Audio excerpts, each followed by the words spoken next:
ஓசூர் அருகே கெலவரப்பள்ளி நீர்த்தேக்க அணையிலிருந்து ரசாயன நுரைகள் பொங்கி வெளியேறுவதால் சுகாதார சீர்கேடு நிலவும் அபாயம் ஏற்பட்டிருக்கிறது. இது தொடர்பான தகவல்களை செய்தியாளர் கார்முகிலிடம் கேட்டு பெறலாம். கார்முகில், இந்த ரசாயன நுரைக்கான காரணம் என்ன? பொதுமக்கள் தரப்புல என்ன சொல்லப்படுது?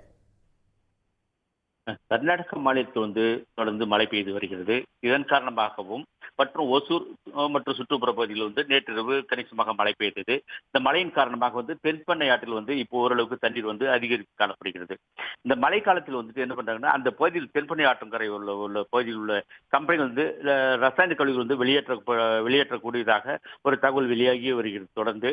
இதனால அந்த ரசாயன கழிவுகள் ஆற்றில் தொடர்ந்து கலக்கப்படுவதாகவும் ஒரு குற்றச்சாட்டு எழுந்து வருகிறது. இந்த நிலையில்தான் இந்த ரசாயன கழிவுகள் ஆற்றில் கலக்கப்படுவதால் வெண்ணுரையாகவே தொடர்ந்து காணப்பட்டு வருகிறது.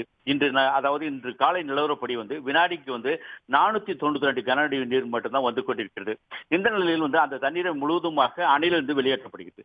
அவ்வாறு வெளியேற்றப்படக்கூடிய நீரில் தான் இந்த ரசாயன நீர் கலந்து வெளியேறுவதால் வெண்ணுரை போல குவியல் குழுவாக, அதாவது திட்டு திட்டாகவும் மழை போன்றவும் காட்சியளிக்கிறது. இதனால் இந்த பகுதி விவசாயிகள் மிகுந்த அச்சத்திலே இருக்கிறார்கள். ஒவ்வொரு முறையும் இது குறித்து தமிழக அரசுக்கும் மற்றும் மாநில அரசுக்கும் தொடர்ந்து விவசாயிகள் இதை கட்டுப்படுத்த வேண்டும் என்ற ஒரு கோரிக்கையும் வைத்து வருகின்றனர்.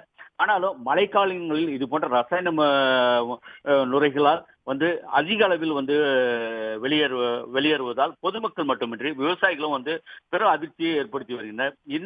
இதை தடுக்க வேண்டும் என தற்போது அரசியல்வாதிகளும் சமூக ஆர்வலர்களும் தொடர்ந்து கோரிக்கை விடுத்து வருகின்றனர். அதாவது இது உடனடியாக கட்டுப்படுத்துவதற்கான நடவடிக்கை எடுக்க வேண்டும் என்பதுதான் ஒட்டுமொத்த பகுதி மக்களின் கோரிக்கையாக உள்ளது.